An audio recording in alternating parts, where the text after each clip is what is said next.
No voy a decir nada. Bueno, darles las gracias a la Universidad de Almería, a Paco, por darnos la oportunidad de tener este evento en el cual pues nos vamos a poner un poco al día entre qué hacemos los dos grupos y además lo vamos a contar de tal forma que gente que a lo mejor no está tan cercana a la investigación pues sepa un poco qué se hace en este mundo que a veces suena algo raro, como la investigación, los investigadores, pizarras llenas, números, matriz, pero que es bastante más sencillo cuando le damos, como decía Paco, la capa de barniz de pintura para que al resto de personas pues les parezca un poco más razonable, ¿vale? Concretamente vengo a hablar un poco del control predictivo, ¿vale? Mario ha hecho una primera introducción de los sistemas multifásicos de conversión de energía en los cuales pues teníamos accionamientos multifásicos y bueno, una de nuestras líneas de investigación, además de la tolerancia al fallo, como contaba Mario, pues el control predictivo. De hecho, Mario tiene experiencia desde hace ya 2 décadas, ¿no? 2009, hace 2 décadas, y ya hicieron algo de control predictivo. Yo soy un poco más novato, pero es cierto que el control predictivo quizás se ajusta un poco a mi mentalidad de probar cosas, de retos, de ser creativo. Y entonces, pues últimamente es cierto que como dice Mario, hemos jugado mucho con el control predictivo y mi idea, pues bueno, es contar un poco las ventajas que nos permite tener, sus fundamentos y pues que entendáis este control, que cuando se habla de control predictivo parece que estamos hablando de algo súper complicado, pero en realidad el control predictivo se inventó desde que existe la vida con capacidad de raciocinio en el mundo, ¿vale? De hecho, cuando explique el control predictivo vais a dar cuenta que no lo sabíais, pero vosotros sois un control predictivo andante. Ya hablaremos un poco más de ello para que esto que ahora parece un poco una quimera, pues veamos que se hace, ¿vale? La presentación la he dividido un poco en el control de accionamiento eléctrico para que sepamos un poco de qué trata o cómo controla un accionamiento eléctrico. Luego me voy a dedicar a introducir el control predictivo, con sus principios de funcionamiento, en qué se basa, las distintas partes que lo forman, qué se ha hecho y qué limitaciones seguimos encontrando por las cuales pues luchamos, ¿no? O por mejorarlas y obtener unas mejores prestaciones del mismo. Posteriormente hablaré del control predictivo multivectorial, que actualmente pues, puede que sea nuestro punto más fuerte de investigación y en el cual, pues igual que hacíamos un paradigma en cuanto a la tolerancia al fallo, pues también hemos establecido nuevos paradigmas en este aspecto y luego una serie de conclusiones. En cuanto al control de accionamiento eléctrico, bueno, pues tenemos que entender que independientemente de si estamos en un vehículo eléctrico o en un aerogenerador, como contaba Mario anteriormente, en nuestro elemento a regular en la máquina eléctrica, el elemento que voy a utilizar como actuador es el convertidor de tensiones, al cual yo le puedo mandar señales para que aplique una serie de acciones sobre mi máquina y me permita pues regular la misma. Y bueno, pues la estrategia de control no es más que el sistema que se va a encargar de recibir las señales de entrada de las medidas de los sensores. Tendremos sensores para conseguir realizar el control y enviará las señales de salida al convertidor para actuar sobre el mismo, ¿vale? Generalmente en el control de un accionamiento eléctrico, ¿vale? Que es un sistema que nos permite pues transformar de una manera controlada energía eléctrica, ya sea de una fuente de alimentación como una batería, en energía mecánica, en un vehículo eléctrico, o a la inversa, en un aerogenerador, donde vamos a transformar energía mecánica de rotación de las palas del aerogenerador en energía eléctrica, ¿vale? Con este accionamiento eléctrico, generalmente yo voy a controlar una variable mecánica, puede ser velocidad o puede ser el par, y lo voy a hacer a través del control de variables eléctricas, de mis corrientes eléctricas. ¿Vale? Pues esta es la idea general del control del accionamiento eléctrico. En cuanto a cómo lo implemento o qué estrategias puedo tener, ¿vale? Como os decía, pues yo voy a tener mi máquina eléctrica, la cual generalmente voy a utilizar un encoder, que es un sensor que me permite medir la velocidad. Voy a utilizar una sonda Hall que me permita medir las corrientes que circulan por mi máquina, porque como he anticipado anteriormente, pues la regulación de la velocidad se hace a través del control de las corrientes que circulan por mi máquina, que van a circular corrientes de fase, ¿vale? Es algo que repito mucho en vehículos eléctricos o en sistemas de ferroviarios, y es que aunque nosotros utilicemos transformadas de Q, transformadas alfa beta o dentro de poco álgebra geométrica aplicada a la máquina, mi máquina al final lo que tiene son fases y por la fase de mi máquina lo que tengo son corrientes sinusoidales. Con más o menos rizado, pero lo que tengo es.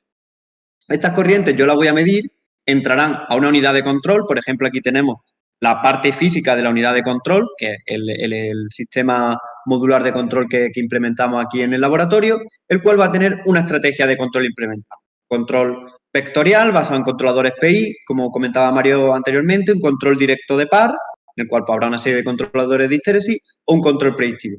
Independientemente de la estrategia de control que yo tenga implementada, esto es común para los tres esquemas. Es decir, voy a tener mi convertidor, voy a tener unas señales de entrada de corriente y voy a tener unas señales de entrada del sensor de velocidad. Con una serie de módulos electrónicos, yo lo que voy a hacer es adaptar esas señales a lo que entiende mi sistema de procesamiento de señales digitales. En este caso, aquí vemos un DSP F28335, que es el que utilizamos aquí en la Universidad de Málaga. Mi control hará los cálculos que tenga que hacer para mandarle al convertidor los disparos que requiera el control en cada caso. Atendiendo a que yo lo que hago es recibir señales y mandar disparos, podríamos diferenciar las estrategias de control en función de esta clasificación, ¿vale? Primero, aquellos esquemas de control que llamamos modulados, que son aquellos que directamente el control no me dice los estados de conmutación que tengo que aplicar a la máquina. Me da unas tensiones de referencia o valores de referencia. Y yo requiero de una etapa de modulación, tengo que añadirle un bloque extra a mi control, ¿vale? Una etapa de modulación, que lo que va a hacer es, a partir de esos valores de referencia, de tensiones, de los cuales yo necesito en mi máquina, pues me va a decir qué estados de conmutación, qué actuaciones, qué acciones de control tengo que aplicar yo en mi convertidor para conseguir esas tensiones de referencia que yo necesito en mi máquina. Este sería el primer tipo de controles. Y son unos controles, los controles que utilizan etapas de modulación, que naturalmente han funcionado bien. ¿Por qué? Porque esta tensión de referencia que yo requiero no me la proporcionan aplicando una única acción de control por periodo de control. Lo que hacen es que aplican muchas acciones de control, muchos estados de conmutación distintos para generar esta tensión de referencia. Al final, como decía Mario, lo que teníamos era un circuito RL, que la corriente va a depender tanto de la tensión que aplique como del tiempo que está aplicada. Si yo aplico muchos estados de conmutación dentro de un periodo de control, lo que hago es que el tiempo al cual le dejo que incremente esas corrientes es pequeño, con lo cual suelo tener poco rizado. Nosotros tenemos una frase aquí en el lab, que a lo mejor políticamente no es la más correcta del mundo, pero yo siempre digo que el PWM, que es la etapa de modulación más utilizada, liga igual que liga Brad Pitt o Beyoncé. Porque es que si no ligan ellos, ¿quién no va a ligar? La gracia de si yo aplico mucho estado de conmutación y tengo muy buena calidad de corriente, pues ¿qué esperamos, no? Si estoy aplicando muchas tensiones distintas para sintetizar la tensión de referencia que tengo, pues lo lógico es que las cosas salgan bien. El problema es si todo lo que aplico para que salga bien es bueno o no es bueno. Al final, como estoy metiendo muchas acciones de control, esas acciones de control a lo mejor no son las óptimas, pero como las aplico poco tiempo, pues el control me sale bien. Por ahí es por donde vamos a atacar a las etapas de modulación. Luego tenemos otro subconjunto de esquemas de control, como son el control directo de par o el control predictivo, que tiene una naturaleza totalmente distinta. Estas estrategias de control lo que hacen es, como conocemos todos los estados de conmutación posibles que yo tengo en mi convertidor, ¿verdad? Que decía Mario, pues para un convertidor de 3 niveles, de 2 niveles y 3 fases, yo tengo 2 elevado a 3 estados de conmutación posibles. Y además, pues podíamos trabajar con las matemáticas y conocer las tensiones que me daban en el plano alfa-beta, en el caso de un sistema trifásico, en el plano alfa-beta y X. Con lo cual, estas estrategias lo que hacen es, vale, conozco mis acciones de control, evalúo las acciones de control y aquellas que me den una mejor valor, un valor que se aproxime más a los de referencia, pues es la acción de control que yo voy a aplicar, ¿vale? Esta es la diferencia. Estos tienen una etapa de modulación que a partir de un valor de referencia sintetizan con muchos estados de conmutación para generar esta tensión de referencia, mientras que los controles directos lo que hacen es evalúo todas las acciones de control posibles que tengo, coste computacional un poco más alto, como ya veremos, y luego aplico la mejor. Claro, esto en sistemas trifásicos donde solo teníamos un plano alfa-beta y no tenían limitaciones en cuanto a ¿Qué pasa si el vector que aplico en alfa beta es malo en X, como pasa en los sistemas multifásicos? Pues le daba unas mejores prestaciones al control con etapa de modulación, pero no resultaban tan perjudicados los controles directos.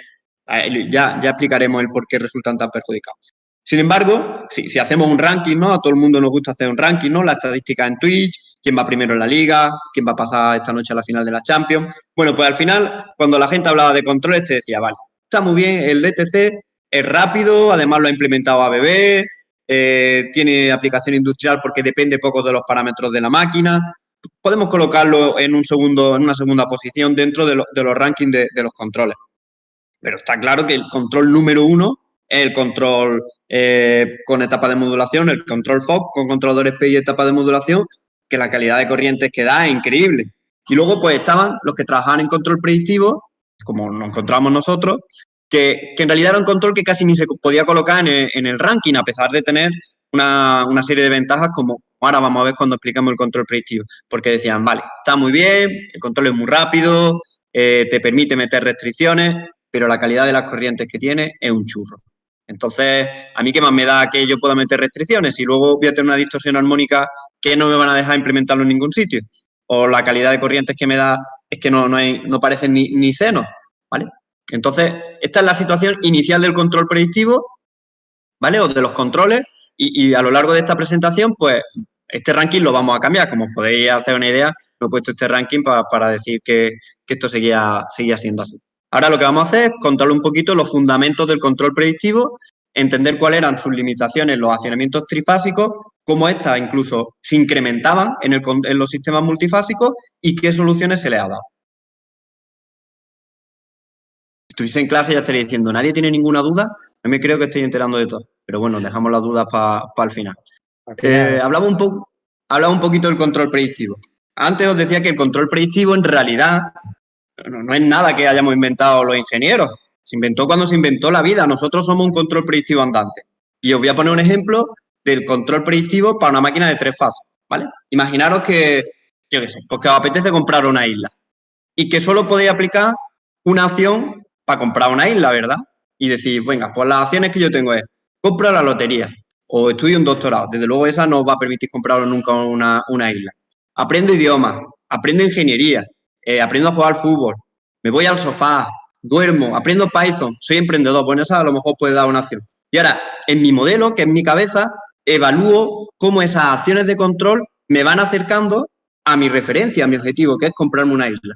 Entonces yo digo, mira, pues si duermo 3 días, yo creo, si me paso todos los días en el sofá y durmiendo, yo no voy a acercar a mi referencia, que es comprarme una isla.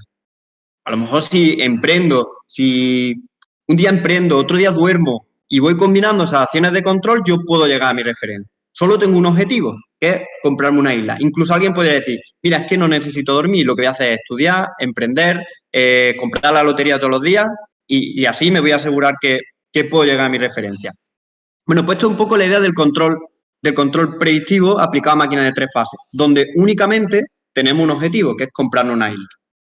Pues si este ejemplo lo pasamos a accionamientos eléctricos, ¿verdad?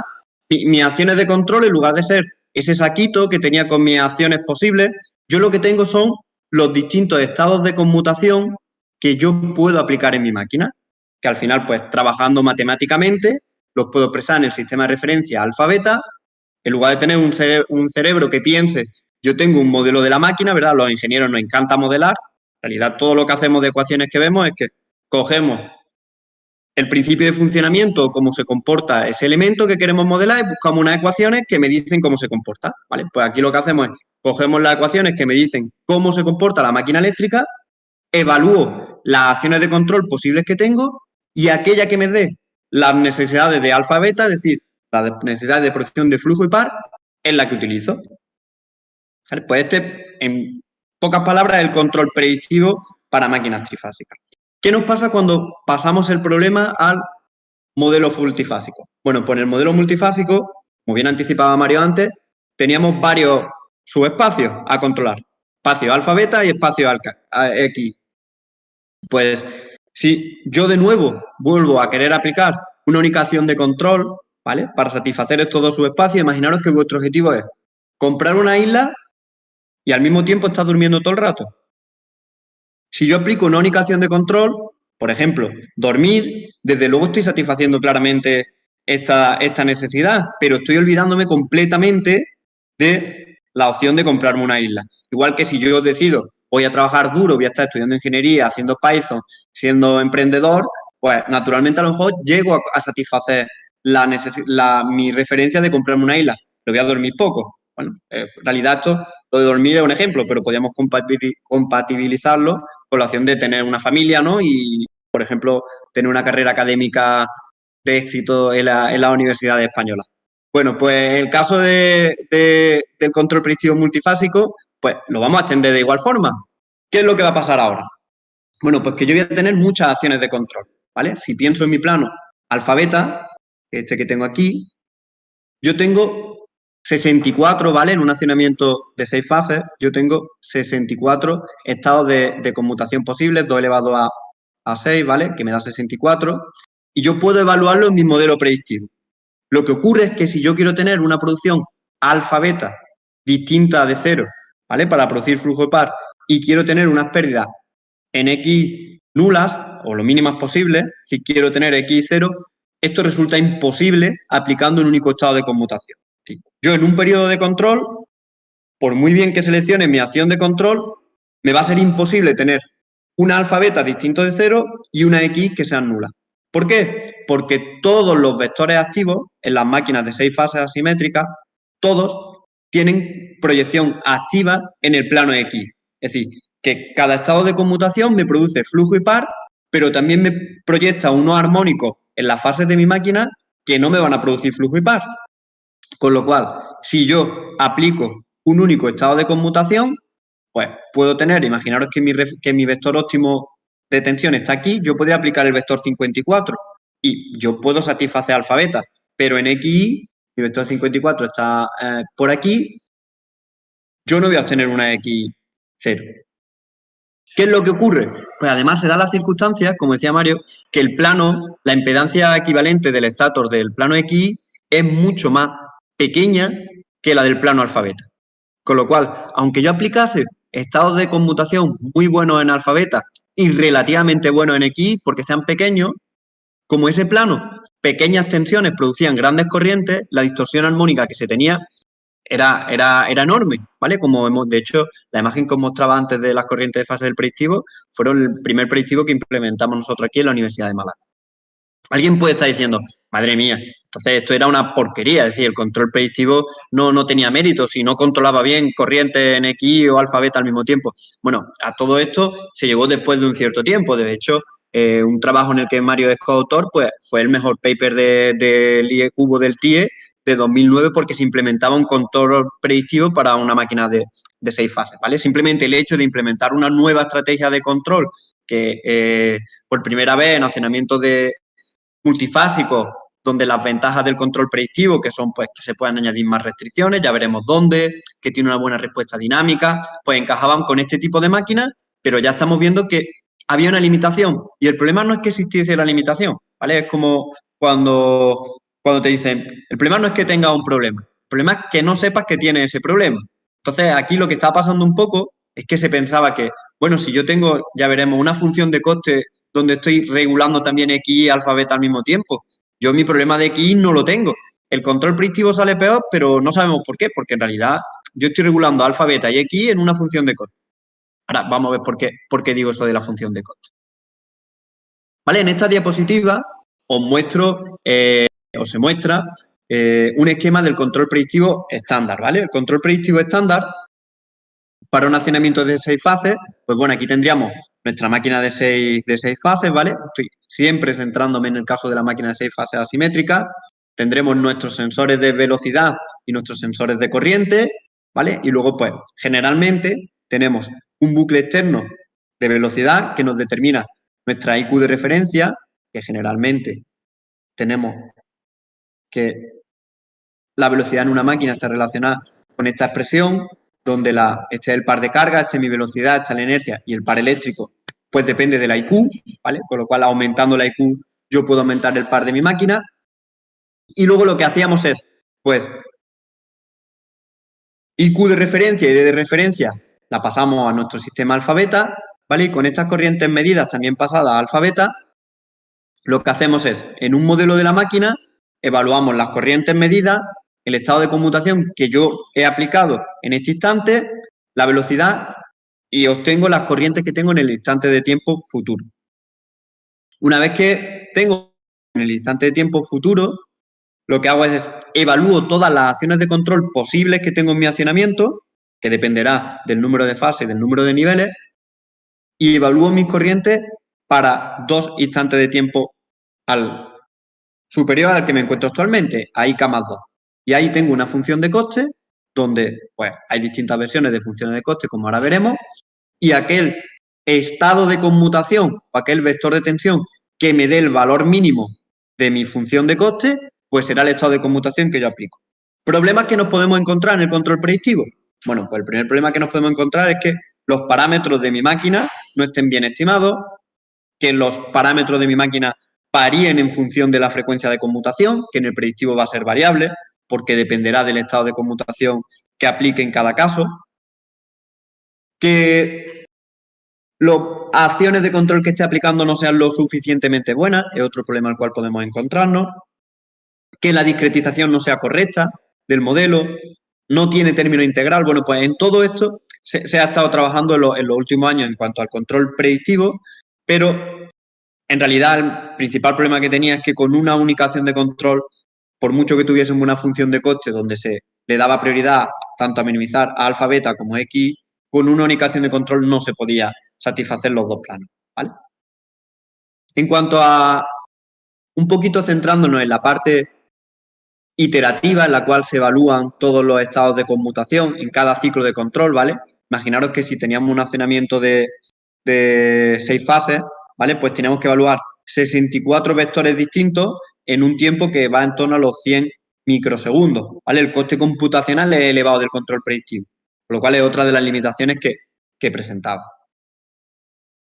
Quería mostraros un flowchart donde se ve un poquito de una forma más detallada este paso de iteración de todos los vectores, ¿vale?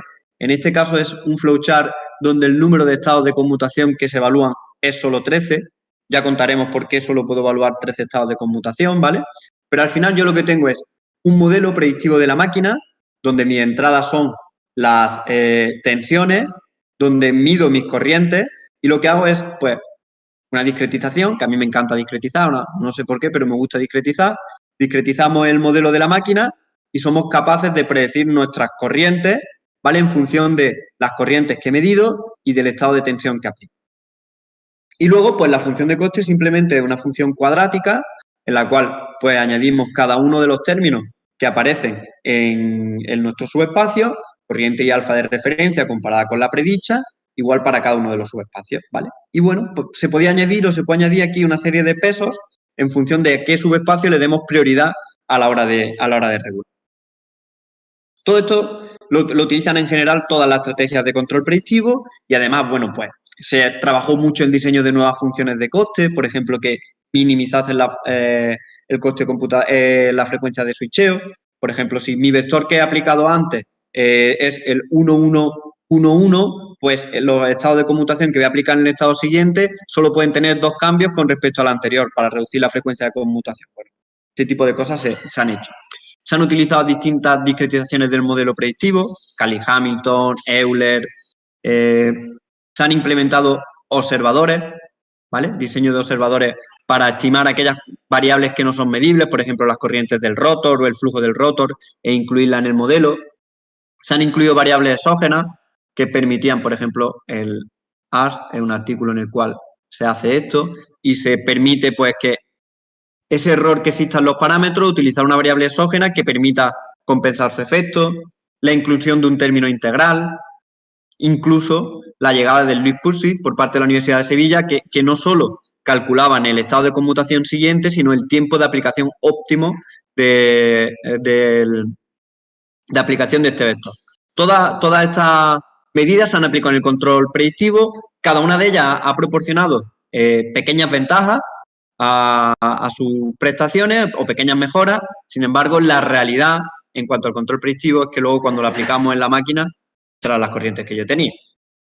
Entonces, desde el punto de vista de la ciencia era fantástico, íbamos haciendo mejoras porque utilizábamos un observador de filtro de Kalman, un observador de Liunberger, utilizaba funciones de coste súper reducidas, pero al final, cuando yo ponía mi máquina a girar con un control predictivo, la corriente que tenía era esta. Con lo cual, las ventajas o el futuro, más que la ventaja, el futuro del control predictivo o el rol del control predictivo en el ámbito de las estrategias de control de accionamiento eléctrico multifásico, bueno, pues era un poco complicada. ¿Qué permitió o qué ha permitido solucionar esto? ¿Vale? Bueno, pues como decía, las funciones de coste, ¿vale? Incluían desde un comienzo, ¿vale? Los términos correspondientes a las corrientes X. Entonces, era lógico decir o pensar cuando tú desarrollabas tu estrategia de control, vale, yo tengo mi estado de conmutación y mi control, pues bueno, cogerá la acción de control entre todas las posibles que me satisfaga alfa, beta y X. Y como tengo aquí una función de coste donde tengo incluido el término X, bueno, pues mi calidad de las corrientes pues será buena, pero veamos que no, que la calidad de las corrientes era mala, porque al final, independientemente de que tú tuvieses un término aquí, donde estuviese regulando X, tú no podías con una única acción de control, por ejemplo, imaginaros el vector 50, producir un flujo y un par con una calidad de corriente aceptable, porque proyectaríamos, inyectaríamos una componente X muy alta. Solución. Las soluciones son el control predictivo multivectorial, en el cual se aplican varios estados de conmutación por periodo de muestreo. ¿Nace esta solución multivectorial del control predictivo? No. ¿Por qué? Porque en mente, cuando se desarrolló el control predictivo, al tener la función de coste, esos términos X, se pensaban que estas componentes X estaban reguladas. Pero esto no era así en realidad, como decía, porque era imposible con una única acción de control. Sin embargo, en el control directo de par para los accionamientos eléctricos multifásicos, como no se regulaba directamente las corrientes X con las lookup tables, con las tablitas que se hacían de selección para satisfacer flujo y par, ¿vale? Pues el señor Fletcher se dio cuenta de que, claro, aplicando un único estado de conmutación por periodo de muestreo, él no podía tener unas componentes X nulas. Y en el control directo de par no existía ninguna función de coste ni ninguna acción dentro del control en el cual se tuvieran en cuenta estas componentes. Entonces, lo que hizo el señor Fletcher pues fue decir, ¿vale? Y si en lugar de aplicar una única acción de control, yo lo que hago es aplicar dos acciones de control dentro de este ciclo de control, pero que sean dos acciones de control que yo sepan, por ejemplo, la 12, estas dos acciones de control que están en la misma dirección en alfa beta, pero que resulta que en X y Y están en direcciones opuestas. Yo sé que en alfa beta voy a tener una producción que será algo intermedio, ¿verdad? A estos dos vectores, y sé que si aplico el tiempo determinado, un tiempo determinado, estos dos vectores en el plano X, al final mi valor promedio de tensión aplicado será nulo. Pues bien, esta aproximación que se implementó en el DTC en el año 2011, ¿vale? Estamos hablando que en 2018 todavía se siguió utilizando el estándar MPC, el control predictivo estándar, en el cual se utilizaba un único estado de conmutación y lo que se hacía era intentar mejorar, pues añadirle un observador, mejorar la discretización, cambiar la función de coste, pero éramos ciegos y no veíamos que en realidad el problema estaba en que la calidad de las acciones de control que el control predictivo evaluaba eran malas si solo utilizaba una por periodo de control, porque no podía conseguir en alfa beta y en X lo que quería al mismo tiempo. Es decir, no podía comprarme la isla y estar descansando y estar durmiendo al mismo tiempo. Aquí incluyo el timeline de la evolución del control predictivo con soluciones multivectoriales. He sido un poco narcisista desde el punto de vista del laboratorio y he incluido las publicaciones que hemos hecho en el laboratorio a raíz de estas soluciones multivectoriales, pero bueno, creo que tampoco soy muy injusto si digo que es un concepto de lo de los vectores virtuales en predictivo que introdujimos nosotros y que las distintas soluciones que se han desarrollado en el campo en esa área, bueno, pues un poco hemos marcado tendencia. De hecho, hace poco subíamos un artículo a una de las revistas del IECubo y veíamos que como keywords aparecía ya vectores virtuales. que es el término que nosotros utilizamos para el predictivo a la hora de definir estos vectores. Bueno, pues algo bueno estamos haciendo, ¿no? Cuando en una revista del IEcubo aparece una keyword de un término que nosotros utilizamos bastante. A continuación, la idea que tengo es pues mostraros un poco qué distintas soluciones multivectoriales se han ido tomando y por qué se han ido tomando cada una de ellas. Y cómo vamos a llegar a una calidad de corriente que actualmente pues superamos ya el control que tiene etapas de modulación. El primer control que instalamos y que implementamos como solución multivectorial para el MPC fue el control basado en vectores virtuales, ¿vale? En el control basado en vectores virtuales lo que hacíamos es que generábamos parejas formados por vectores de tamaño muy grandes con vectores de tamaño mediano grande. ¿Por qué utilizamos esta solución? Bueno, pues porque en el plano XY, ¿vale? Están puestos en aquellos que tienen dirección común en el plano alfa beta, en el plano X tienen direcciones opuestas, ¿vale? Y al tener direcciones opuestas, pues lo que nos permitía es que directamente, aplicándolo a un tiempo determinado, ¿vale? Era un 73% el vector grande y un 27% el vector pequeño, nosotros consiguiéramos una tensión X promedio nula y una tensión alfa beta que era bastante grande, ¿vale? Entonces, lo que hicimos fue, en lugar de evaluar ya el control predictivo, en lugar de evaluar todas las acciones de control en cada ciclo de control, lo que hacía era que evaluaba esas parejas, esas 12 parejas de vectores activos formados por vectores grandes y vectores medianos grandes. Desde el punto de vista de la tensión que se inyectaba en la máquina, bueno, pues al final teníamos durante un 73% del periodo aplicamos una tensión pequeña en X, durante un 27% aplicamos una tensión que era mediana grande en el plano X y en promedio teníamos 0. Naturalmente esto permitió que mejorásemos la calidad de corriente del control predictivo, porque ya con las acciones de control que evaluamos dentro de nuestro ciclo de control, conseguíamos directamente una tensión promedio nula en el plano X.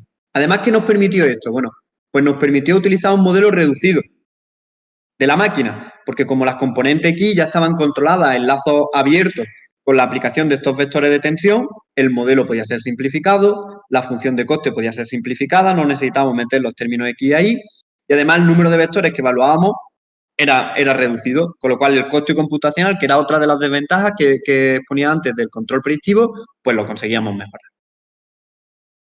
Hablando de resultados, bueno, pues aquí tenemos el modelo reducido, donde ya no aparecen X, la función de coste donde no aparece, pero lo que claramente nos muestra esta diapositiva es que la calidad de las corrientes que obteníamos con esta solución multivectorial era muy superior a la que teníamos anteriormente cuando solo aplicábamos un estado de conmutación, ¿vale? Aquí, igual que era justo y decía que el control, el FOC, funciona bien porque tiene una frecuencia de conmutación más alta que el resto, bueno, pues aquí deciros que en realidad este control multivectorial, alguien podría decir, tiene una frecuencia de conmutación más alta que el estándar porque aplica 2 estados en lugar de 1. Bueno, estos resultados se ajustaron para que la frecuencia de conmutación en ambos esquemas fuera la misma, es decir, los dos están igual de fuertes o los dos están igual de forma y este pues liga más, ¿vale?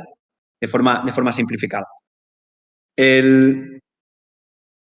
La siguiente aproximación que se tomó es decir, bueno, si el control basado en etapas de modulación aplica 4 vectores activos y uno nulo, ¿por qué no en lugar de aplicar un único estado de conmutación de vectores virtuales por periodo, para aplicar un único vector virtual por periodo de control, ¿por qué no aplicamos varios vectores virtuales en periodo de control, durante este periodo de control? Y entonces ahí nació el VV2-MPC. Aquí muchas veces el problema que hemos tenido es que mientras que publicamos uno, ya teníamos otra idea nueva, porque daba tanto juego el utilizar los vectores que muchas veces utilizábamos el término de han nacido muertos. Es decir, lo publicábamos y ya sabíamos que le queda poco porque ya tenemos en mente otro que sabemos que seguramente lo mejore. ¿Qué hacíamos aquí? Bueno, pues el control predictivo en este V2-MPC lo que hacía es que no solo cogía el mejor vector virtual, cogía los 2 mejores vectores virtuales en esta primera etapa. Sí, evaluaba todos los estados de conmutación posibles, todos los vectores virtuales, cogía los 2 mejores y luego lo que hacía en una siguiente etapa era comparar la aplicación de estos 2 vectores virtuales cambiando el tiempo que se dedicaba a cada uno de ellos. ¿Esto qué nos permitía? Bueno, pues aumentar el refinamiento en alfa beta, y mejorar también el tiempo de aplicación de los vectores en el plano X. ¿Soluciones que teníamos? Bueno, pues nos daba las siguientes soluciones. Si nuestra tensión de referencia estaba aquí, pues nuestro control directamente aplicaba un único vector virtual, porque esta era la solución más óptima. Que la referencia se encontraba en una situación intermedia entre dos vectores virtuales, pues lo que hacía nuestro control es que aplicaba estos dos vectores virtuales, el 60% del periodo se lo dedicaba a este y el 40% del periodo se lo dedicaba a este. ¿Que se trataba de un punto de operación bajo? Pues bueno, cambiaría y aplicaría un 60% el vector nulo y un 40% el vector activo. Y aplicaba distintos estados de distintos vectores virtuales combinados con tiempos distintos para mejorar tanto alfa, beta como X. De nuevo, si comparamos la calidad de las corrientes que nos proporcionaba este VV2 con respecto a nuestra corriente estándar del control predictivo para la misma frecuencia de conmutación, pues veíamos que nuestra solución pues seguía superando esta limitación que presentaba el control predictivo estándar. Pero nosotros seguíamos en mente que teníamos que ser capaces de hacer un control predictivo que tuviese mejor calidad de corriente que el control vectorial, basado en etapas de modulación. ¿Por qué? Porque en realidad, cuando antes hablaba de que había vectores más buenos y vectores más malos, y que, por ejemplo, el carrier based PWM no tiene en cuenta eso, es que ya hemos visto que los vectores grandes se proyectan como vectores pequeños en el plano X, y que los vectores medianos grandes son medianos grandes en el plano X, y que los pequeños en X, en alfa beta, son grandes en X. Y nosotros decíamos, bueno, pues lo que tenemos que hacer es analizar cuáles son los mejores vectores y no hacer solo vectores virtuales, sino que estos vectores virtuales estén formados por los mejores vectores. ¿Vale? Entonces definimos una tabla o un índice, que es el R alfa beta, que lo que hace es tener en cuenta la producción que tienen todos los vectores, tanto en el plano alfa beta como X. Y empezar a decir, nuestro control debe ser capaz de escoger y formar los vectores virtuales con aquellos vectores de tensión que sean mejores en el plano alfa beta, pero sobre todo en el plano XY, porque su inductancia es tan pequeña que nos distorsiona totalmente la calidad de las corrientes. Además, estos controles predictivos que he mostrado antes, que habíamos reducido el número de vectores disponibles, por eso reducíamos el coste computacional, tenían una limitación, y es que solo tenía 13 acciones de control posibles, que además eran estáticas, por lo menos en el plano alfa beta. Y pensamos que por qué no el control predictivo es el que se encargaba de manera online de formar los vectores virtuales y no ser nosotros los que de manera offline calculásemos los vectores virtuales y se los diésemos. Ahí nació el control predictivo con vectores virtuales dinámicos. ¿Qué hacía el control predictivo con vectores dinámicos? Bueno, pues lo que hacía es que en una primera función de coste, en una primera etapa, escogía los 4 mejores vectores. Evaluábamos todos los vectores, cogía los 4 mejores, ¿vale? De los 64, los 4 mejores. Luego teníamos en cuenta cómo estos vectores se cancelaban en X por parejas, hacíamos parejas de estos 4 vectores y aquel que nos diese una cancelación mejor en el plano X es los que evaluamos en una tercera función de coste en los cuales repartíamos sus tiempos de aplicación. ¿Vale? Nosotros pusimos el control a funcionar y él escogía automáticamente cuáles eran los mejores vectores teniendo en cuenta, pues, uy, esto se ha colado. ¿Vale? Y él diseñaba sus propios vectores virtuales. Esto nos permitía, pues, que tuviesen un carácter más dinámico y que se adecuasen a las condiciones de operación, ¿vale? Sorpresa, el control predictivo siempre toma vectores largos o el nulo. Casi nunca toma vectores medianos. Nosotros decíamos, vamos a ver, nuestra esperanza es que tomase, cuando nosotros lo diseñamos, nuestra idea era, va a tomar vectores grandes y medianos grandes porque son los vectores virtuales que te dan promedio cero para minimizar las componentes X. Pues no, el control predictivo tomaba siempre vectores largos y el vector nulo. Sí, o combinaba dos vectores largos o combinaba un vector largo con el vector nulo. Y la calidad de corriente que nos daba, pues era la mejor de todas las que teníamos. Y decíamos, ¿esto cómo puede ser? ¿Por qué toma solo vectores largos y el nulo? Si está claro que cuando tomo mediano grande y grande, obtengo promedio cero y con dos vectores largos no puedo conseguir promedio cero porque estaban dispuestos a 150 grados en el plano X. Y entonces empezamos a decir, claro, es que en realidad lo importante no es solo que consigas promedio cero. De hecho, tú puedes conseguir promedio cero, ¿verdad? Yo puedo ir de Málaga a Almería, volver de Almería a Málaga y mi promedio ha sido cero en distancia con respecto a mi ubicación anterior. Pero yo he gastado energía en desplazarme en estos puntos. Yo lo que tengo que hacer es quedarme lo más cercano posible a cero, pero desplazándome lo mínimo posible, haciendo una metáfora física con la geometría y el desplazamiento. Entonces nos dimos cuenta que en realidad podíamos combinar vectores grandes al 50% que prácticamente nos iban a dar unas tensiones promedio casi nulas porque estaban ubicados a 150 grados en el plano X, pero que los valores instantáneos de tensión que yo aplicaba, en lugar de ser medianos grandes con pequeños, eran siempre pequeños con pequeños. Y conseguíamos reducir las corrientes instantáneas X que teníamos en nuestra máquina. Bueno, pues ahí nacen los vectores virtuales largos. Estos vectores virtuales largos lo que hacen es utilizar combinaciones de dos acciones de control formadas por dos vectores largos y lo que obteníamos era un mayor aprovechamiento del DC-link porque estaban formados por vectores grandes y luego la inyección de armónicos instantánea que teníamos era más baja.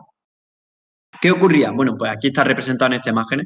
Los vectores virtuales, vectores largos y vectores medianos largos en el plano alfabeta, pues esta era su cancelación en el plano X, nos daban promedio nulo en tensión, mientras que si utilizaba vectores largos en el plano alfabeta, que luego eran pequeños en el plano X, pues nos quedamos cerca de cero. Pero claro, la inyección instantánea de componente X que yo había tenido era mucho menor. Y además, pues tenían una ventaja, y es que el número de cambios entre los estados de conmutación que existía entre los vectores virtuales originales, que combinaban vectores largos con vectores medianos largos, eran de 2 cambios en la transición de un estado de conmutación al otro. Mientras que cuando estamos hablando de vectores largos, pues el número de transiciones que existían era de solo un cambio por pata. Es decir, no solo mejorábamos la inyección de componentes X instantánea, sino que reducíamos la frecuencia de conmutación. Bueno, pues con esto conseguimos una mejora de las componentes armónicas instantáneas, ¿vale? Ya vemos que aquí el VPC presenta una buena calidad de corriente, pero el LVPC lo mejora. De nuevo volvemos a utilizar un modelo reducido, porque no necesitamos incluir XY en nuestra estrategia de control, ya que somos capaces de con la aplicación directa de estos vectores, de mitigar la inyección de estos armónicos, y empezamos a tener una nueva versión de los vectores virtuales. Y aquí llegan los vectores virtuales inteligentes. Estos vectores virtuales inteligentes vienen a todavía dar un paso más allá. Y decimos, vale, está claro que es importante obtener una cancelación promedio. De hecho, con los vectores virtuales lo conseguíamos. Ya nos dimos cuenta, por lo que nos enseñaron los vectores virtuales dinámicos, que al final el predictivo por sí solo lo que hacía era, o cojo dos vectores grandes que me van a dar una cancelación casi próxima en X, o combino el grande con el cero. Pero claro, si combinamos dos vectores grandes, estaba claro que las componentes promedio las reducíamos, pero durante gran parte del periodo estábamos aplicando tensión en el plano X. Si combinábamos el vector grande con un vector nulo, nos dimos cuenta que, vale, que la instantánea se podía reducir, pero que el valor promedio que se quedaba era alto. ¿Por qué no aplicar 3 vectores de tensión en un periodo de control? Pues esto es lo que propone los vectores virtuales inteligentes. Lo que hacían era, combinaba dos vectores largos de tensión con un vector nulo.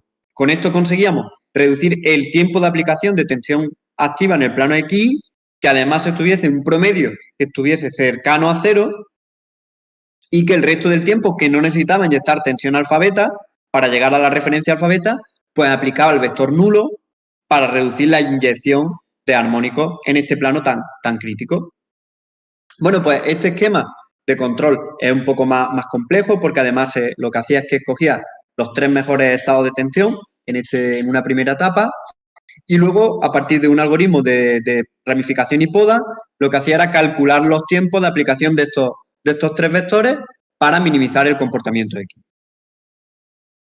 Resultado, bueno, pues el resultado es que si comparamos el control basado en vectores virtuales dinámicos con respecto al control basado en estos vectores virtuales inteligentes, que además son dinámicos, se adaptan al punto de operación porque estos tiempos pueden variar en función de las condiciones que necesitemos, pues vemos como la calidad de las corrientes ya superan a esos vectores virtuales dinámicos que ya superaban al estándar. Siempre vamos dando pasos en cuanto a su mejora. En cuanto al futuro de estas soluciones multivectoriales, que ya no son tan futuros, porque esto ya está implementado en bancada y está validado, hemos llegado a obtener control predictivo, que lo que hace es que combina 3 vectores largos con el 0, que proporciona una calidad de las corrientes, ¿vale? Proporciona una calidad de las corrientes superior a la que proporciona control IRFOC más una etapa de modulación.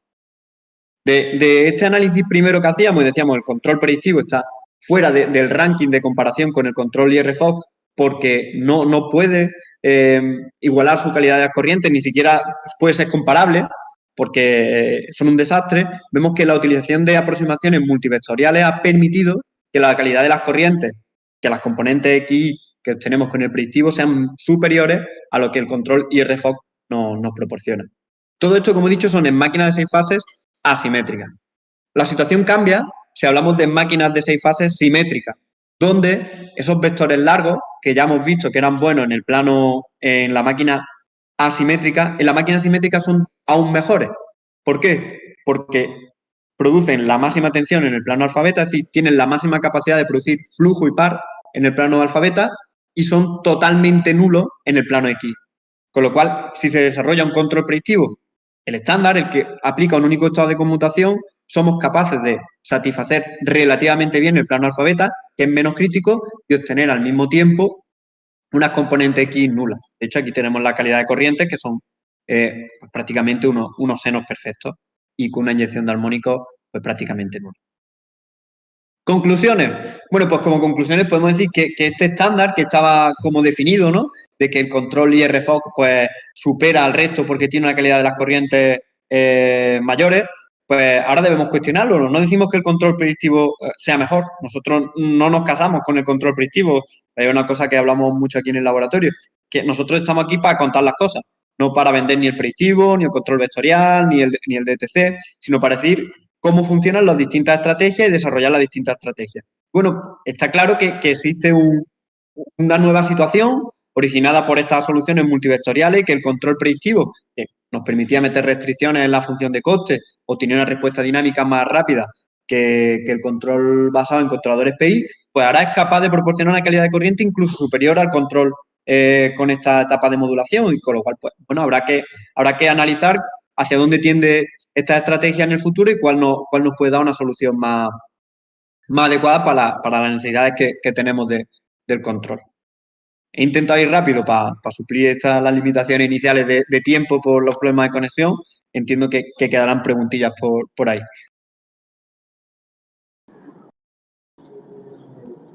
Bueno, Ignacio, pues, ¿se me escucha? Sí. Pues genial, la verdad que no sé si te ha quedado algo en el tintero, son las 7 menos 5.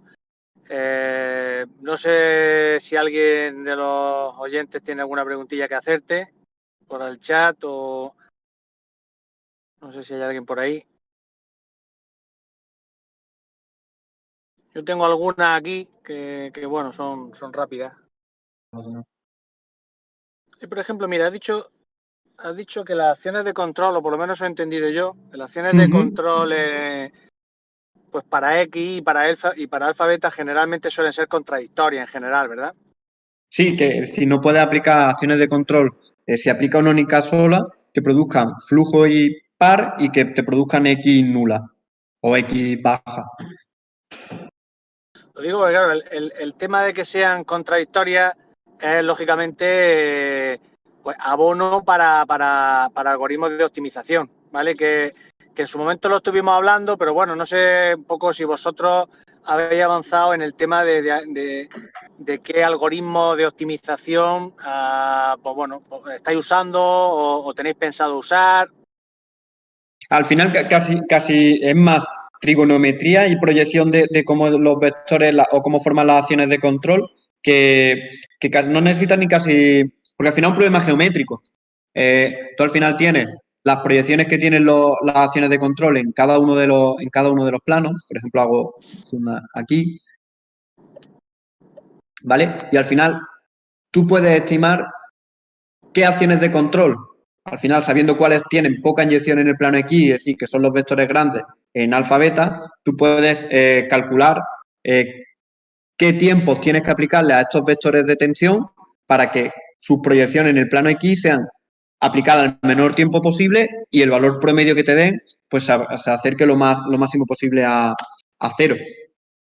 O sea que eso es geometría pura y dura. Claro, ahí me estás poniendo un número de estados que hasta se pueden ver, pero ¿qué pasa cuando tienes 512 estados o tienes más estados todavía? ¿Cómo lo haces?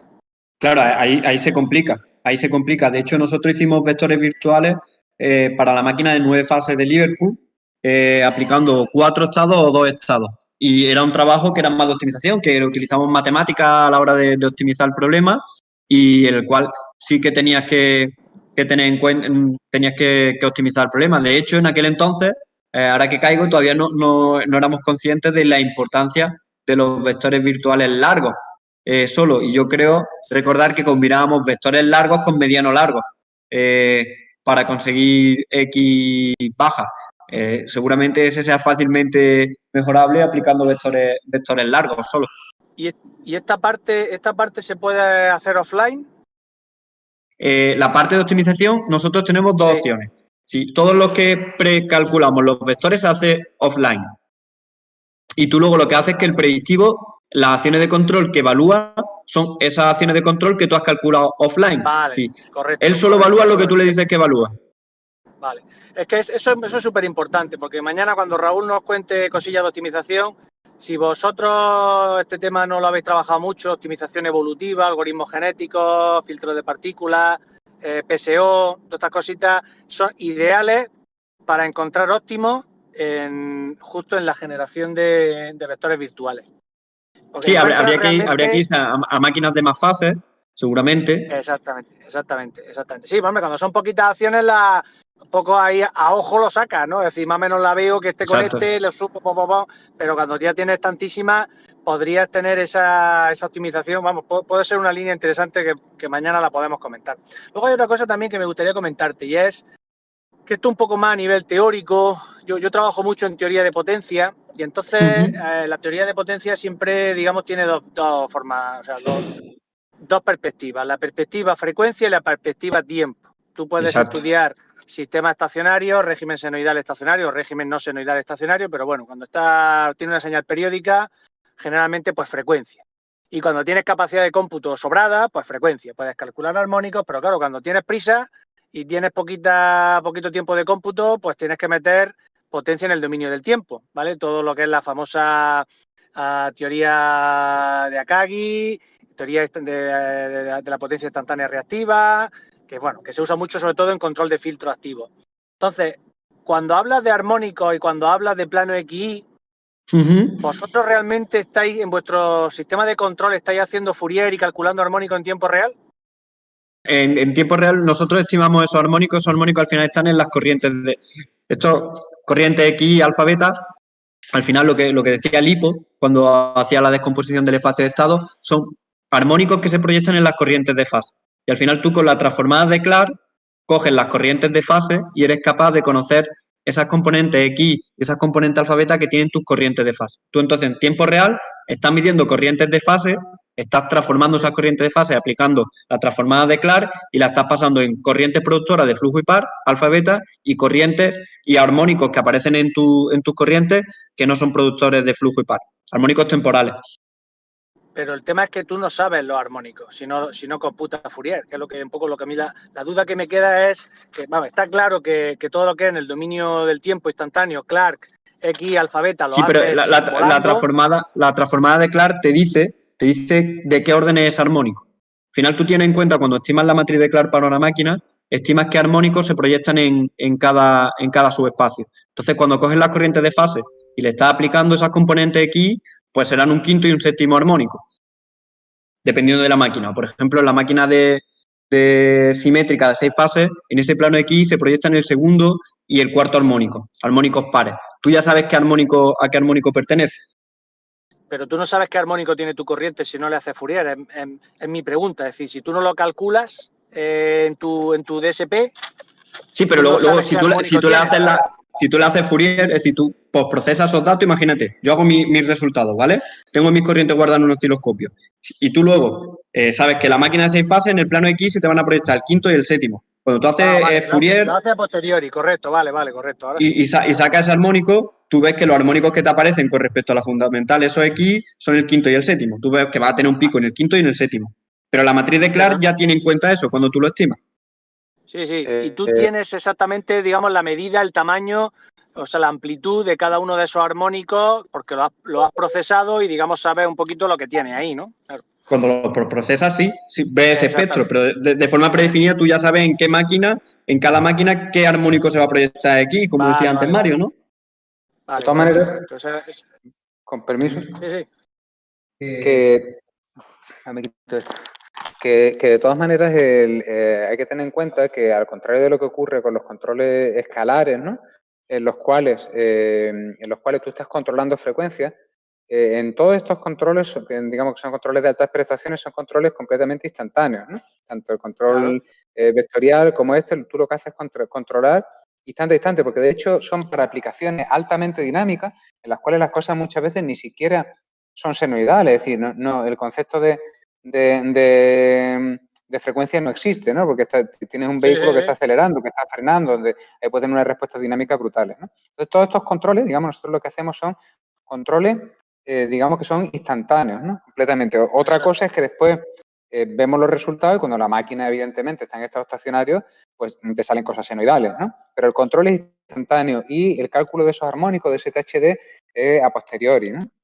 Exacto, vale, correcto. O sea, que vosotros tenéis ya un conocimiento, habéis caracterizado la máquina, sabéis qué armónicos se os van a presentar, sabéis en qué proporción va cada uno de esos armónicos y con esa información adicional, luego ya vais a vuestro control y vale, correcto, ahora sí.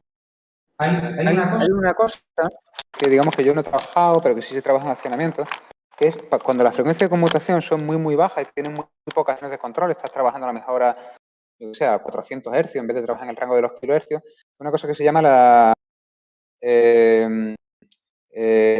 eliminación selectiva de armónicos, ¿no?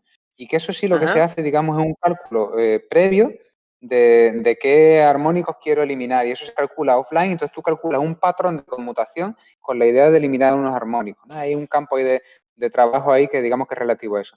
Y un par de comentarios muy breves en relación a la parte de Ignacio. Por una parte, comentar, ¿no? Para los que estáis escuchando, que bueno, que aunque el control predictivo, digamos, es relativamente moderno, porque, digamos, hasta hace poco directamente no era implementable, ¿no? Sí que ya, por ejemplo, ABB lo está implementando en accionamientos de media tensión, lo está implementando, tiene un departamento, de hecho contrató a uno de los expertos mundiales, a Tobias Geyer, para desarrollar accionamientos. No son multifásicos, son trifásicos, pero sí está metiendo control predictivo en accionamiento eléctrico, ¿vale? Entonces, como nota para que se vea también igual que también es algo que digamos que está poquito a poco penetrando en la industria, ¿no? Entonces, de alguna forma, el juntar el control predictivo con los accionamientos multifásicos está buscando la intersección de dos campos que de por sí, digamos, son emergentes, ¿no? Vale. Luego, otra cosa que quería decir, habéis hablado de, conforme habéis descrito vuestra evolución por el mundo este de los vectores virtuales, pues que ibais viendo, mezclabais un porcentaje 73, un 27, luego un 60, luego tal. ¿Eso está sistematizado? Es decir, ¿hay algún criterio? ¿Generaliza para cualquier situación? Al final, lo que hacíamos era, si querías conseguir la figurilla donde se ve mejor esto. Creo que es los vectores. Aquí. Mientras Ignacio lo encuentra, yo quería hacer un comentario, que como lo ha expuesto Ignacio, da la sensación de que hemos hecho un montón de métodos y luego los hemos ido vendiendo poco a poco, ¿no? De forma, digamos, malvada, ¿no? Y que hemos hecho ahí. Quiero decir en ese aspecto que no, que hemos sido honestos, es decir, que hacemos un método, lo publicamos y luego nos damos cuenta que hay otro mejor, ¿no? No que si diésemos todo el conocimiento por anticipado y hiciésemos una entrega por partículas, ¿no? Que igual en la descripción así parece, ¿no? Pero no ha sido así, que quede constante. Yo os puedo decir que me siento muy identificado con lo que estáis haciendo, porque Porque en mi desarrollo personal que he tenido con todo esto de la álgebra geométrica pasa lo mismo. Es decir, estás escribiendo un paper, lo envías, cuesta colocarlo porque hay gente que no se cree ni para atrás lo que estás diciendo y conforme lo has enviado y mientras estás dando vueltas ya se te ha ocurrido otra cosa que te cojones, si es que con esto ya lo mejoro. Sí. Al final es un poco una situación que te dices tú, bueno, si es que tengo 2 o 3 papers lanzados, mientras que la gente ve las bondades, lo acepta y no lo acepta, yo ya tengo otra cosa aquí preparada en cartera. Y dice, parece como que aquí estoy vendiendo fascículos en el kiosco, ¿no? Pero bueno, ¿qué le vamos a hacer? Son así estas cosas. En cuanto a los tiempos, lo que teníamos en cuenta era la proyección que tienen en cada uno de los subespacios. Por ejemplo, el vector largo 53, vector largo 36, vector mediano largo 53. En el plano X, pues sabíamos cuál es la tensión instantánea que nos dan cada uno de ellos. Entonces, lo que estimamos los tiempos era simplemente diciendo, vale, pues yo lo que quiero es que tener 0 en X, con lo cual el tiempo T1 y la proyección del vector 36X más T2 por la proyección del vector 53 en X tiene que ser igual a 0, de esta forma vamos. Pues eso es geometría pura y dura, Ignacio. Eso ya te digo yo que ahí le podemos meter álgebra geométrica por un tubo. Bueno, no es porque sea álgebra geométrica, sino porque, bueno, porque con álgebra geométrica todo lo que tenga que ver con cuestiones geométricas, pues se hace con la gorra. Se hace, digamos, de forma sistematizada y, en fin, con proyecciones, giros y rotaciones y todo ese tipo de cosas que, bueno, mañana ya iremos comentando, pero vamos, que tiene pinta que se puede sistematizar bastante, ¿no? Así lo hacíamos al final. Teníamos en cuenta las restricciones que queremos, que sacar en X0 y al final pues determinábamos los tiempos. Bueno, yo por terminar mis comentarios, un poco volviendo a lo que he dicho al principio, yo por lo que os he escuchado veo que la parte de control la habéis trabajado muchísimo, la tenéis súper evolucionada y súper clara, y donde veo que sí que realmente podíamos hacer cosillas en el tema de optimización, sobre todo en el cálculo de vectores virtuales y sobre todo cuando tengan muchísimos estados, ¿no? En máquinas más complejas, ahí meterle algoritmos genéticos, algoritmos evolutivos, algoritmos multiobjetivos, donde maximiza o minimiza 2 criterios contradictorios. Sí, incluso la frecuencia de conmutación. No solo puedes decir cómo mete, qué vectores forman el vector virtual, sino en qué orden lo aplica para que la frecuencia del número de conmutaciones sea menor. Sea mínima, correcto. Pues todo eso, si podemos hacerlo offline, ya te digo yo que ahí hay un campo donde lo vamos a hacer seguro. Independientemente de luego que la álgebra geométrica se pueda incluso hacer otras cositas. Vamos, pero ahí, vamos, veo una colaboración interesante. Y nada, yo por mi parte, no sé si hay alguien más que tenga alguna cosa, pero yo en principio ya no tengo más.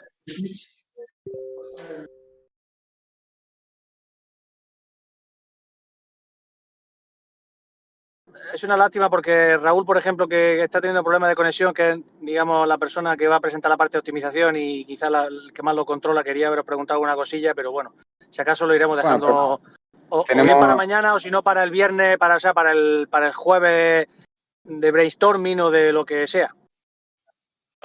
Perfecto. La pregunta que teníamos es que nos dicen en que he visto.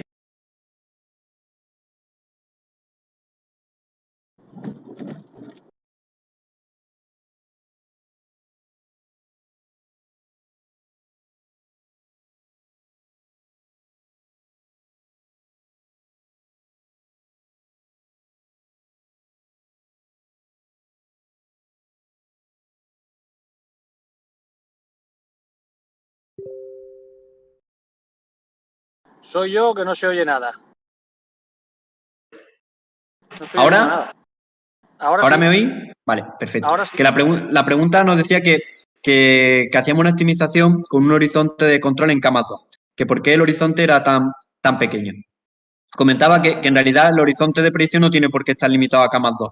Es verdad que se utiliza camas 2 y no cama 1 para tener en cuenta el delay que existe entre cuando se calculan las acciones de control y cuando se aplican, y se llama One Step Delay Compensation, y se aplica normalmente un camas 2, pero que, por ejemplo, Mario contaba en un congreso, recuerdo que me contaba al principio de estar yo aquí por el lab, que había visto que alguien aplicaba un horizonte de predicción de camas 10. Utilizar horizonte de predicción muy lejano puede parecer que tiene ventajas y algunas son ventajas, pero también tiene una serie de inconvenientes. Es que si tú estás prediciendo que las referencias también las estás estimando en camas 10, pero luego tus condiciones de operación varían, también vas a estar cometiendo un error en cuanto a cuáles son tus referencias, las cuales tú quieres alcanzar. Aprovecho para hacer un comentario al respecto. Claro, el aumentar el horizonte que sí que hay toda una parte de control predictivo. ¿Me escuchas? ¿Sí, no? Hay toda una parte de control predictivo que se dedica a eso. Por ejemplo, muy conocido, el que os comentaba antes, Tobias Geyer, que estaba en la universidad y luego se fue a BB, trabajaba mucho con horizontes de predicción más lejanos.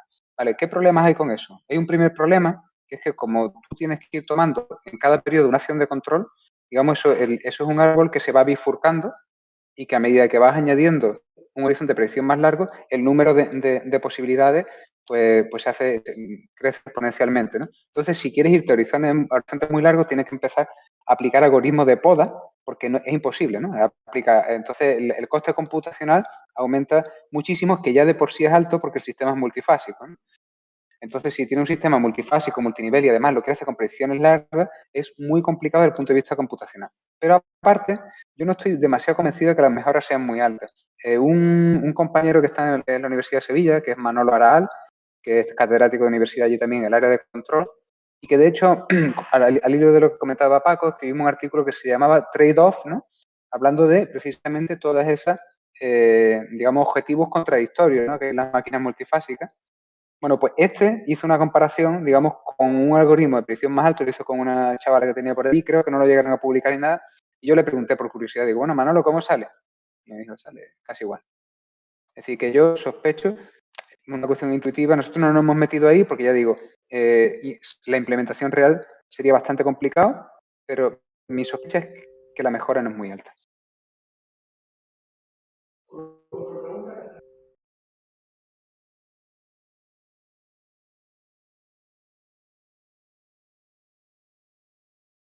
Yo no oigo nada, no sé si soy yo. La siguiente pregunta es, ¿por qué no añadís a la función de coste alguna norma de la acción de control? Ejemplo, norma 1, norma 2 o norma infinito. De esa manera podéis evitar overfighting y vías. Bueno, algunas veces sí hemos añadido normas. Por ejemplo, en un paper que hacíamos para la Universidad de Liverpool con la máquina de 9 fases, sí que añadíamos en la función de coste restricciones en el sentido de que la siguiente acción de control, ¿vale? En la máquina de 9 fases, pues tenemos 2 elevado a 9 acciones de control, como ha dicho Mario antes, 512 acciones de control. Entonces, teníamos más juegos y sí añadíamos restricciones. Añadíamos restricciones en el sentido de que la acción de control siguiente no podía tener un número de conmutaciones mayor a cierto patrón en función de la que hubiese aplicado antes. Y con esto, pues, nos dábamos cuenta que no solo había que tener en cuenta la calidad de las corrientes, que aplicar esta serie de restricciones, pues nos permitía que mantuviésemos prácticamente la misma calidad de corriente con un número de conmutaciones menores, que siempre es lo que se busca, porque el número de conmutaciones pues también está relacionado con pérdida de conmutación que vamos a tener, pérdida en el accionamiento, al fin y al cabo.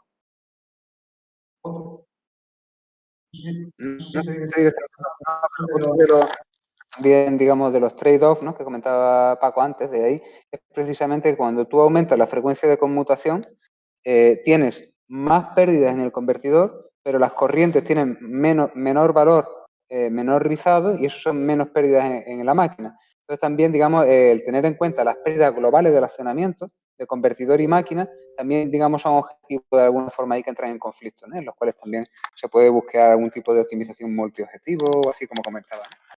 ¿De qué orden son las pérdidas en el convertidor frente a la máquina? ¿Perdona? Generalmente. ¿De qué orden son las pérdidas del convertidor frente a la máquina? Sí, generalmente. Pues yo no te sé dar un orden, la verdad, porque nosotros no hemos cuantificado eso. Siempre hemos intentado minimizar el número de conmutaciones, pero no sé exactamente, digamos. En general, las pérdidas de la máquina en máquinas grandes que tienen resistencias pequeñas no suelen ser excesivamente altas, con lo cual yo creo que deben estar en un rango que puede estar más o menos comparable, pero la verdad no te sé dar un número. Vale, no tengo ni idea si es eso, si son rangos comparables o son de 10 a 1 o de 1 a 10, es decir, no sé realmente. Entiendo que la máquina debería tener más pérdidas que el convertidor, pero vamos, no lo sé. Dependerá también del tipo de semiconductor, ¿no?, que utilicen en el... A ver, los convertidores son más eficientes que las máquinas eléctricas, ¿no? Pero también hay que tener en cuenta que las máquinas también tienen pérdidas por fricción, por ventilación, por pérdida de corrientes parásitas en la carcasa, un montón de cosas. Lo que nosotros podemos actuar son sobre las pérdidas en el cobre exclusivamente del estator, fundamentalmente. Entonces yo pienso que esas pérdidas del estator con respecto a las pérdidas del convertidor sí no deben andar muy lejos en el orden. ¿vale? Probablemente las pérdidas totales sí son más grandes en una máquina. Una máquina es un elemento menos eficiente, a lo mejor en un motor podemos estar hablando de un 90.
Vale, ¿me escucháis ahora?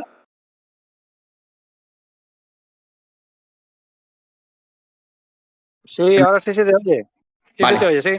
Perfecto. Estábamos hablando del MPC explícito aquí en el lab, estamos discutiendo porque es un término que nunca habíamos escuchado, que nos plantean por Twitch. Y decía que, bueno, que el control predictivo, sin ser el explícito, el cual tiene una función de coste que transmito para que se vea la pantalla, ¿vale? Al final tenía una serie de ventajas frente al control con modulación. Una de ellas es que el control con modulación, al final, al combinar distintos estados de conmutación, aunque en alfa da en alfa beta casi el valor exacto y en X el valor exacto, pero el rango, la tensión máxima que puede dar es menor que en el caso de un predictivo, en el cual yo puedo aplicar, si yo aplico el vector 52, estoy dando mi tensión máxima alfa beta que puedo dar.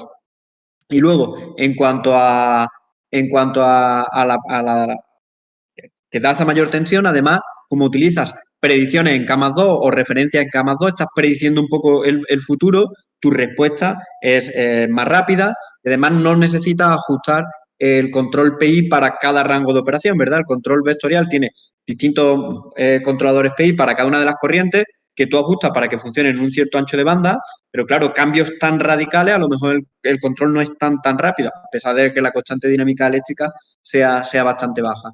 Y luego lo estaba explicando él por Twitch, creo que que el control explícito en el cual evalúa todas las acciones de control y luego te va a una lookup table en lugar de utilizar una función de coste. Bueno, yo no veo la ventaja en cuanto a la velocidad que sea más rápido por ese aspecto, porque al final tú estás en la función de coste, seleccionas la mejor acción de control y en la lookup table al final lo que estás definiendo es de una manera offline cómo va a actuar en función del valor que te da cada una de esas acciones de control, pero lo estás haciendo antes de que ocurra el control cuando tú estás definiendo la lookup table. Si él quiere escribir por el chat, ¿qué ventaja tiene con respecto a eso? Bueno, pues estas son las ventajas de este tipo de encuentros, ¿no? Que todos aprendemos. ¿Por qué tiene una ventaja al utilizar una función, una lookup table frente a una función de coste? Esto, Ignacio, nos está preguntando Curro, que es el otro compañero que se ha podido unir ahí de aquella manera. Y él tiene un poquito de experiencia, creo, en tema este de control MPC. Creo que sabe algo de control productivo. Entonces, a ver si tiene posibilidad y oportunidad de poder comentarnos un poquillo. La verdad que está bastante interesante. Yo la verdad que estoy aprendiendo mucho esta tarde con vosotros. Aprovecho para comentar lo que decía Ignacio con respecto a la aprovechación el aprovechamiento del bus. Las etapas que tienen modulación, que tienen PWM, también pueden conseguir un buen aprovechamiento del bus, pero necesitan lo que se llaman algoritmos de sobremodulación, ¿vale? Que en el caso multifásico a veces tienes que hacerlo incluso en varias etapas. Con lo cual, digamos que necesita un algoritmo extra, que generalmente suelen ser complicados, para obtener un mayor aprovechamiento. Mientras que en el caso de predictivo es completamente, digamos, automático, ¿no? Entonces, digamos, esa es la ventaja. Todo lo que serían, si alguien ha trabajado en eso, algoritmos de sobremodulación, aquí no hacen falta. Directamente la misma optimización online del MPC te da el máximo bus de continua, ¿no? Entonces, en ese aspecto, digamos, es otra de las ventajas, ¿no?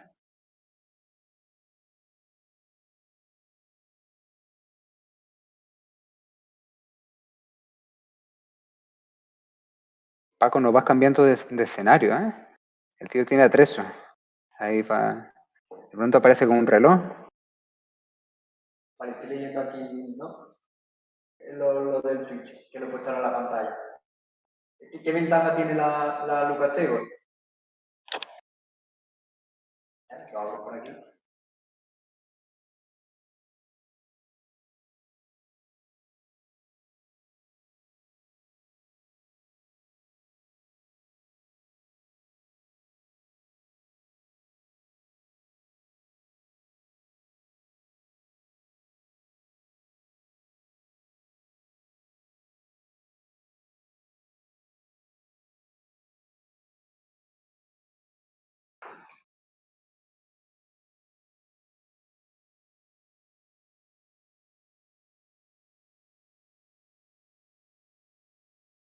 Vale, yo creo que quizás la opción más óptima sea que Curro, ¿no? Creo que ha dicho Paco, que si quiere unirse mañana y nos explique la solución en cuanto a la mayor ventaja por utilizar un control. Si evalúas todas las acciones de control, te quedas con su valor de la función de coste y luego tiene una lookup table y seleccionas cuál es la más adecuada.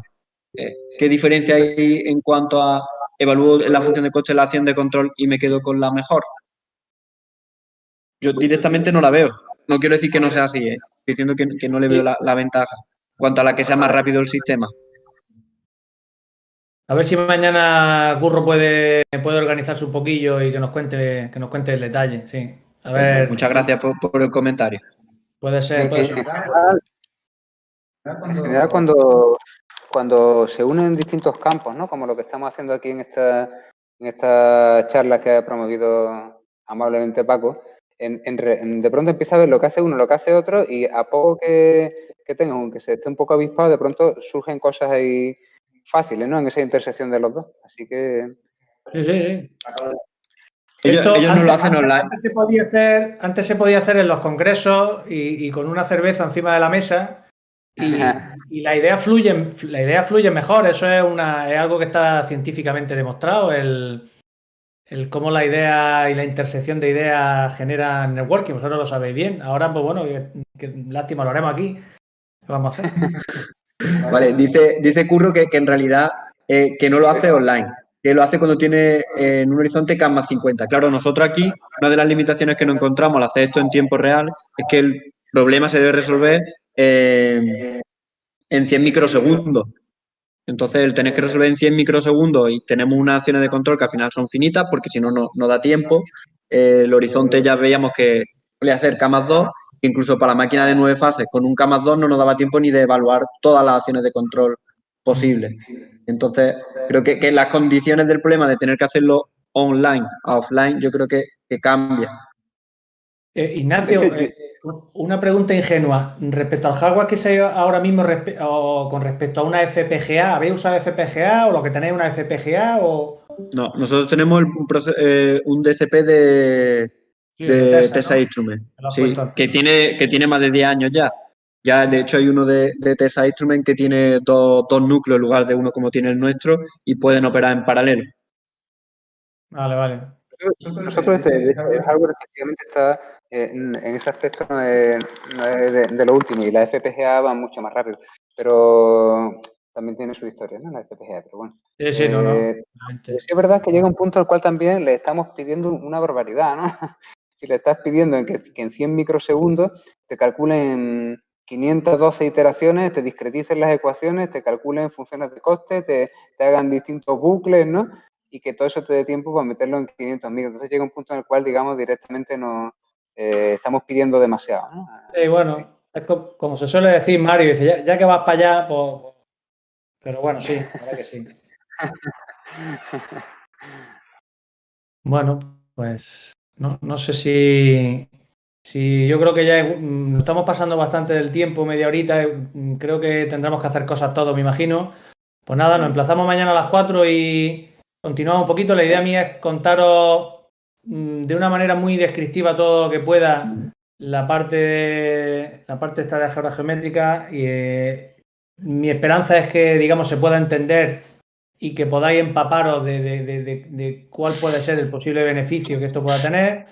Y luego Raúl os va a contar pues todo el tema de algoritmos evolutivos, algoritmos multiobjetivos, algoritmos de optimización e intentaremos enfocarlo un poquillo a ver a lo que habéis contado y a cositas que hemos visto por ahí en la literatura que creemos que igual pueden ser interesantes, ¿no? Esa es un poquillo la idea. Entonces, pues nada, pues en principio nos vemos mañana a las 4. Perfecto, Paco. Fantástico. Y demás. Pues nada, gracias a todos por la asistencia y mañana a las 4 nos vemos, ¿vale?